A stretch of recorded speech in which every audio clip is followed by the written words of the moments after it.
All right. So I don't know who's going to be hopping in here, but I guess I'm just going to leave this here for future reference, just because of my Instagram post that I posted earlier, just talking about what I have gone through, how I got through it. But I want to wait for some people to. I want to wait for some people to get in here before I tune in.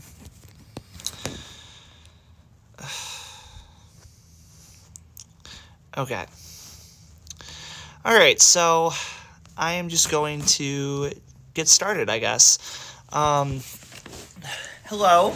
If you are watching this right now or you're watching this later on, hi, Bree. Here, I'll wave over to you. If you're watching this now or watching this later on, thank you so much for tuning in. Today, I kind of just want to talk about what I have had to go through. It looks like my post kind of got some traffic, which really meant a lot. And I want to go into the full scope of things of my Aspergers that I had to deal with growing up, and I hope that that can act as a guide for people who are currently struggling with it right now and have grown up with something so difficult to bear. Before I go deeper into it, I'd just like to preface that it does get a lot easier. It is really hard in the moment, and kids are cruel. But I'm happy that I did have it in a way just because, or I have gone through it in a way because my past is what makes me so much more prideful in my present. So without further ado, I'm going to start from the very beginning of how this all occurred. So it was around second or third grade. I was never really good at handling social cues very much. I don't really remember too much of what happened oh, and by the way, I'm sorry if I jump around in the story a lot. My mind is just a little jumbled with it, but I'll do my best to really get in every detail that I can in a sequential manner. But it started out in second grade. I don't know if I was diagnosed in second or third grade. Second grade, I definitely kind of got the lower end with some people, and I think a really big theme was unfortunately my lack of taste that I had, or my lack of food menu whatever that I had. I didn't really eat a lot. I brought cereal to school every single day. And people would always ask me like, why do you bring that? Why do you bring that? And because it was something that I was so embarrassed of talking about, it was one of those things that didn't really register with me so easily. And unfortunately, it was a really huge deal. I love you too, Noah. Thank you for hopping in. Hi everybody. But yeah, like it was something that I was really self-conscious about because I didn't really understand. I wanted to be like everybody else. I wanted to eat like everybody else. I love you too, Abby. And sometimes I still do, but I've gotten so much better. The reason why I don't is really just because of the anatomical issues. But for the sake of everyone's well-being, I won't go deeper into that. I'll leave that to my doctor. Like literally, I remember the class would have like pizza parties and stuff, and I never ate that at all, and that was so embarrassing because most people do. I love you too, Darcy. So good to see you in here. I hope all is well. But that's the thing. Like, I did not eat really anything, and that was really hard. It was always the same stuff. Sorry. Um, and then third grade came along. I remember I was a lot more berated then than I was in second grade. Like it was extremely difficult, and this story is really hard to put into words. I just remember having private talks with my teachers about the kids that would always make fun of me for shit. Um, it was especially bad. Like third grade, I think I had more meltdowns. I was only really, like, I was verbal, but I was not really able to respond and understand what was going on. So I kind of just let people have at it. And then, uh, oh my gosh, I do. Hello. Thank you so much. I'm sorry. The story happened a long time ago, and I've been really tired today. Um, But where did I leave off? Yeah. And third grade was where it was difficult because that was really the point where I didn't understand. And there were some figures in my life that kind of stick with me a little bit more. And fourth grade was where it was really, really bad. I remember I developed my first crush in fourth grade, and I think I liked her just because her hair was nice. I don't even know. I didn't, and I didn't go about it the right way at all because I just did not understand those social contexts. And everybody would come up to me and be like, hey, like, you like this girl, you like this girl. Like, it was such a big thing for some reason, or everything that I did was like, it made headlines, you know? It didn't make any sense. And it got to the point where I literally had a conversation with my teacher about it. And she ended up presenting it to the entire classroom, which wasn't bad. This teacher was a relatively strong figure in my life, and she still continues to be. We're friends on Facebook now. But she presented to the class like what I had to go through on a day-to-day basis. And full permission. I was literally sitting out in the hall crying at the time as I was hearing about this, or because I knew exactly what it was going to be. I think there were talks with my mother as well, because she has come to the school and get presentations as well about what I had to go through. That was never easy. Like that was really, really, really hard for me. And having people come out and kind of pretend to be your friend or be your friend. I don't know. Like I said, I didn't get a lot. It was really taxing for me. And then fifth grade came along, and that's kind of where it got easier. I think it was more so an attention deficit problem. That was really the overall issue. I don't know if there was a lot of bullying going on per se. I was just ready to get the hell out of there. And middle school was actually my big break. And I want to thank everyone who made it to this point. Middle school was definitely my big break, and I'm going to sit back for a second and think about this.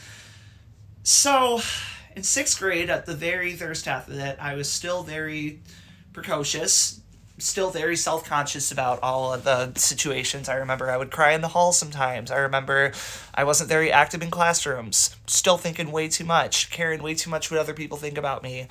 And this lasted for a while, and this was still at the time where I was still getting social supports. I had to go over to classrooms in order to fulfill the benchmarks and objectives of my IEP, which is an individualized education plan, if you're not sure what that is. I've been lucky to have experience with that today because with my major, I've been able to work directly with those kind of things. So that's what's really exciting. Hi, Jesse. Hi, everybody coming in. I really am happy to see everybody in here. But what I was saying, I still had like those social supports at the time. And really what took that away was the talent show that happened in sixth grade, which is by far the most monumental memory that I have today. Growing up, sorry, get my thoughts back together. I'm thinking a little too much at once, but there was a talent show in sixth grade. I remember I went to the auditions. I went to sing It's Time by Imagine Dragons. Nobody knew that I sang at the time, and still not a lot of people really do. Just because I never really kept going with it, wasn't really going too far with it. It's just more so a hobby of mine now. I don't really post it that much. I just kind of do it here and there. But I remember the judges were like, oh yeah, like we pretty much already made our decision. Like I think I just blew them away, and that was such an amazing thing, like this was my big break right here. Mentally, this is my big break. People were going to know me for who I was and not just my label, which was huge for me because I was like, I'm ready to do this. I'm ready to show people what I'm made of. And so the next day the results came, and I ended up finding out that I made the talent show, which was super exciting. And I performed probably about a month later. I'm not 100%. I performed about a month later. Everybody from the school watched me. I was broadcasted just everywhere. And I don't even think I realized that at the time, but I was so excited because opportunity calls. And then I was belting out in the microphone. I was singing out to the best of my ability. I was singing my little heart out. It was so nice. And choir definitely helped me out with that at the time.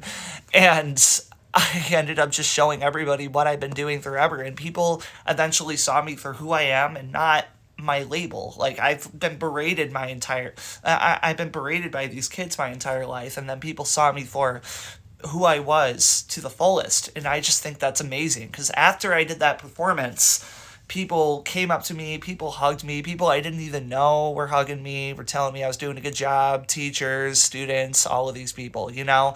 And I just about cried. Like I was so euphoric. Even my social skills teacher came up to me and told me that like she comes up to my choir class in tears. um, I'm just so excited to see that I had blossomed. And that was really the moment where I think I just overcame that. And it was amazing, you know, like I I ended up getting the opportunity to perform a couple more times after that. I was able to in seventh grade. I was able to perform in front of the entire school, and I think I sang Winter Wonderland at the time. I did it with this one girl. It was super cool. I ended up forgetting a couple words during the performance, but it's all right. And then I ended up doing it on the announcements too, because a while ago I posted a video of me in middle school, which you can still find. Um, Actually, that was in middle school. You could still find that somewhere. It was like my Thinking Out Loud cover. Somebody found that and put it on the announcements, and I ended up singing in front of the school once again. And so that was like 3 times where my voice got around, and people just knew me as like the singer at that point, which was I was stoked. I was really stoked because I didn't see it coming at all. And then high school came around. And high school was definitely one of the best just because I was really, really able to develop individuality at that time. And I was able to just really be myself, not really care what people had to say. I ended up performing at the school there too. Um, I was pretty quiet in high school though. I didn't really talk to anybody. I had my close group of friends, but it wasn't anything crazy. I didn't really care too much about my image, but at the same time, I kind of did, and I kind of made a fool out of myself, and I would have sleepless nights crying about it. um, but that was another big thing too. Like the tears were so filled when I was going through this experience, but I really came to terms with the fact that it does get better. Like there really is a light at the end of the tunnel, and I think college was really where I was able to find that light at the end of the tunnel because when I came here, I have been able to do everything that I have wanted to do thus far. And it's been amazing because I have met the right people, I've done the right things. Um, I built better rapport for myself to the point where nobody would even start to think about the label. And I just think that's amazing because I've come so far ever since I started from where I started. And that's why I always say like I'm so proud of my present and my future and my present moment and my future now because the past shaped that up. Those bad experiences made the now experiences look so much better to the point where it doesn't even cross my mind. I've been lucky to really have a decent amount of I've been lucky to have a decent amount of achievements. Like for instance, I am a almost full-term philanthropy chairman of my fraternity now. I'm the outreach chairman of the Student Autism Alliance of Michigan, which I'm so happy to be a part of because I've really been able to have my voice in that. And I've also been a Fall Welcome ambassador. I have also been academic chairman of the fraternity that I'm a part of. I have had jobs independently. I've worked with DoorDash, Uber Eats. I've worked with Panera Bread. like, I'm maintaining like a 3.89 right now in college, and that just it feels amazing because I didn't think that I would be able to do it at one point. Like I remember I stressed out so much about college at one point. Like, what is this gonna be? And I'm actually doing better here than I did in high school. And now I'm out here looking for like master's programs and everything. And it's like, if you would have told me this stuff would have happened 10 years ago, I would have thought you were crazy. You know, like I never thought that I would get to the moment. And that is why, that's why I always want to say, like, your diagnosis is not who you are as a person. Your diagnosis is simply talking about mental form. I don't really know how to describe it. It's really all about, I don't really know how to describe it. But your diagnosis does not define who you are. You are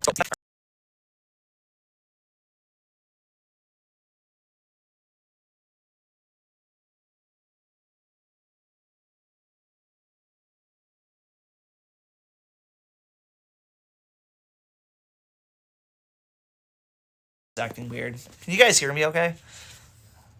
Okay, I think we're good.